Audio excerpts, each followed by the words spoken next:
as I leaned over to kiss Mom. You wouldn't believe what happened. The cover of my milkshake fell off, and the milkshake splattered on the white dress. Suddenly, a blood-curdling screech filled the room. What did you do to my dress? I paid $7 for this dress.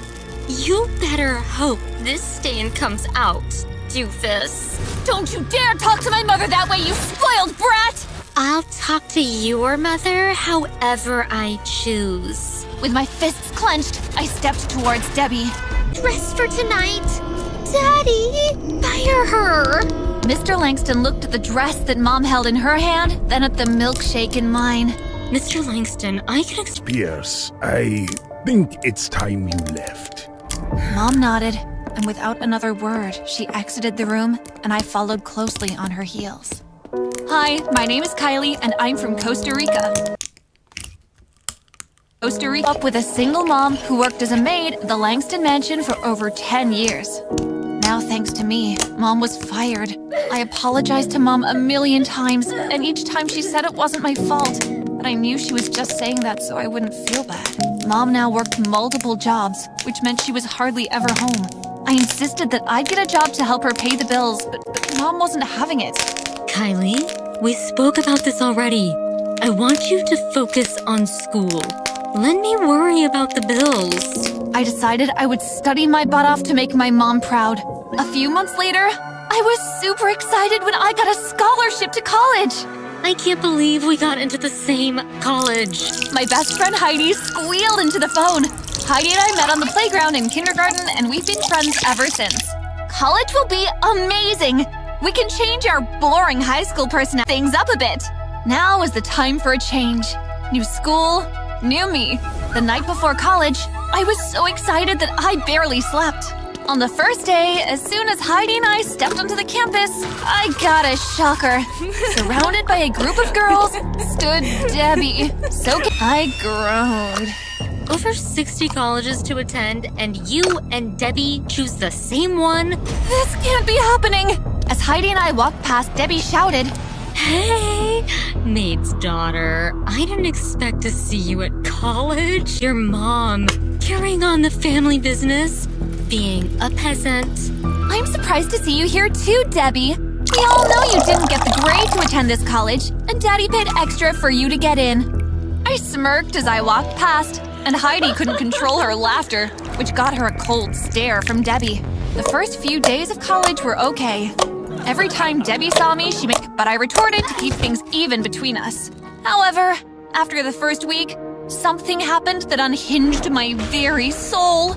As Heidi and I sat in the cafeteria devouring our lunch, someone walked into the cafeteria and I cringed. Is that Mom? She wore a janitor's uniform and pushed a bucket and mop in front of her. This couldn't be happening. How was I going to be a new person with Mom in a janitor's uniform? Maid's daughter, is it bring your mother to work day? Debbie pushed her lunch tray off the table, then placed her hand over her mouth. Oopsies. Anger boiled in me as I watched Mom clean up Debbie's mess while her friends laughed. I walked over to Debbie and grabbed a fistful of her clothing in my hand. Kylie, let her go now. But, Mom, she… Kylie. I let go of Debbie's clothing, and I walked away and didn't look back. I vowed that one day I'd make Debbie pay. Who did she think she was? I decided to go to the campus library to get some studying done. At least that was one place I knew Debbie didn't plan on visiting. Hi. I looked up, and my eyes fell on the cutest guy I'd ever seen. I saw what happened back there. Debbie sucks. Thanks. Debbie can be so cruel sometimes. It's infuriating. No, I'm a junior. My name's Justin. Nice to meet you, Justin. I'm Kylie. Over the next 30 minutes, I sat there, every word that Justin said. We loved the same movies, and we both have an obsession with fine art. Hey, maybe I can take you to the art gallery sometime? I'd love that. But until then, I'd love it if you came to my birthday party over for you. Can I bring my best friend, Heidi? Sure. The more the merrier. I've got a class, so… I smiled and waved to Justin as he walked away. I couldn't believe that Heidi and I just got invited to our first college party! On the night of the party, Heidi got dressed at my house. The doorbell rang and I answered it. Good evening, madam. I'm here to pick up Miss Kylie and Miss Heidi. A personal driver? Justin must be rich. Heidi and I waved at Mom as we exited the house. About 30 minutes later, the chauffeur spoke up. We have a... To the back of the house where there was a pool and the party was in full swing. I scanned the crowd, spotted Justin, and gave him a little wave. My heart fluttered as he waved back and walked over. Hey, ladies! Kylie, I'm glad you could make it. Do you want to dance? Before I could accept, Debbie interrupted us. We hired the cleanup crew for after the party, not during janitor's daughter. Give it a rest, Debbie. My dearest brother, mingling with the help is not a good look for us. Brother! He didn't tell you. He didn't tell her because, like everything else, you are irrelevant. And with that fire comeback, Heidi pushed Debbie into the pool, and the party fell silent for a few seconds. Justin was the first one to break the silence when he burst into laughter, which was immediately followed by that of his friends. Debbie got out of the pool and glared at us. Angrily, she pushed her way through the crowd and into the house. When she was out of sight, Justin offered his hand. Let's dance. Over the next 2 weeks, Justin and I got to know each other a lot better. One day during lunch, Justin asked me out on a date and I accepted. I couldn't believe it! Justin wanted to go with me! On the night of the date, we went to dinner, then to an art gallery before we took a stroll hand in hand under the moonlight by the beach. By the time he walked me to my door, it was close to midnight. I had a really great time tonight. So did I. Our eyes met, and Justin leaned closer to me. I closed my eyes and leaned forward nervously, anticipating his lips on mine. But the kiss never came. Not on my lips, anyway. Justin kissed me on the cheek. I'll see you tomorrow at school, okay? Too stunned to speak, I nodded and entered the house. I went straight to my room and called Heidi and told her about my date. Maybe he didn't want to take it too fast. I guess. I'm sure you'll get to the kiss you're longing for in no time. I hope so, because I really like him. Heidi and I chatted for over an hour before we said goodnight. I slipped into a peaceful sleep, totally unprepared for what the next day was about to bring. The next morning, I was excited to get to school to see Justin. I was about to turn the corner in the hallway when I heard Debbie and Justin speaking. What I heard made my heart bleed. Look, I played your silly game. Now pay me the money that you owe. I can't believe you actually got her to go on a date with you. The girl was so desperate that she'd go on a date with anyone in her tacky thrift shop dress. Ugh, that date was the worst date I've ever had. I stepped out from behind the wall. So playing with someone's feelings is a joke to you?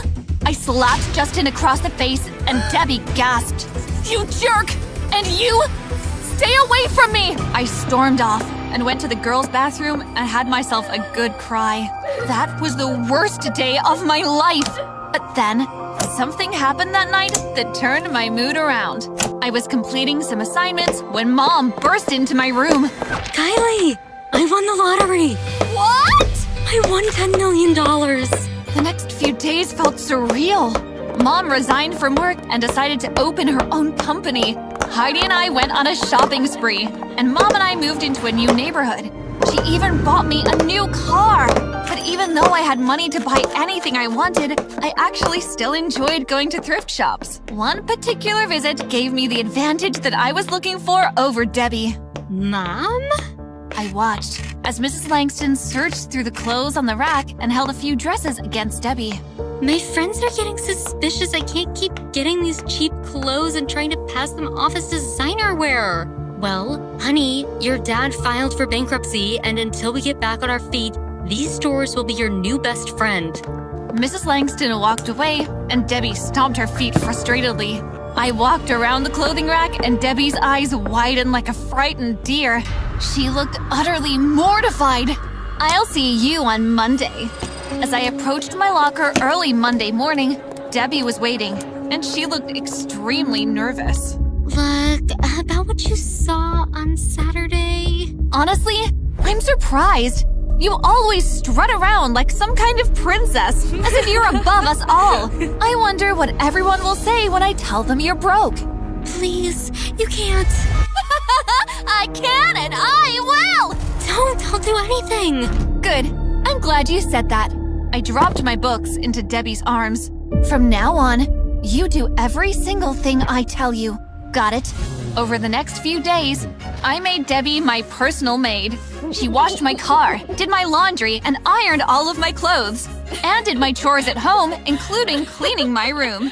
A few days later, as I was looking through some cute rings at the kiosk, Debbie groaned as she struggled to hold my shopping bags. Are we done yet? You're done when I say we are. Or do you want me to tell everyone at school that you're broke? I heard a gasp from behind us and I spun around. There stood Debbie's friends, their mouths open in shock. You're broke? Debbie stepped toward them, but they turned up their noses at her and walked in the other direction. Debbie dropped my bags and ran away crying.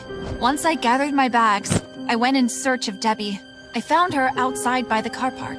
Debbie, I'm sorry. Sorry? You've had a chance to humiliate me and took it.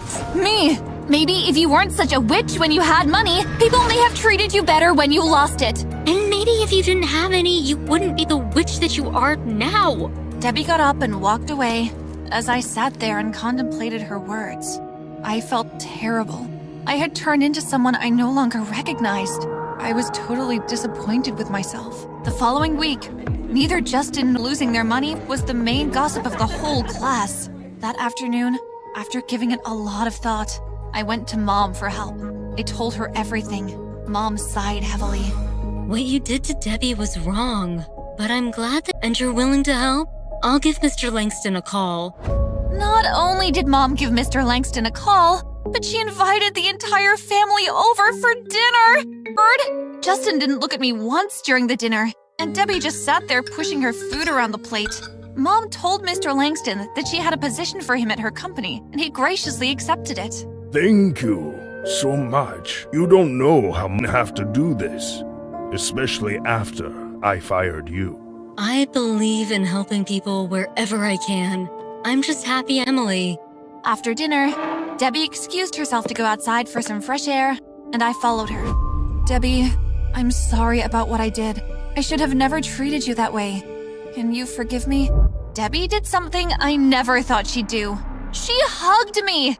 I was taken aback and returned her hug. I'm also sorry for how I treated you. I've always mom share. I've never had that. With Dad always away working and Mom always trying to keep up appearances, and with Justin being, well, Justin loved me for who I was. Only for what I— Well, now that you have nothing, I hope that you can get the friends that you need. I hope so. Maybe we can hang out sometime?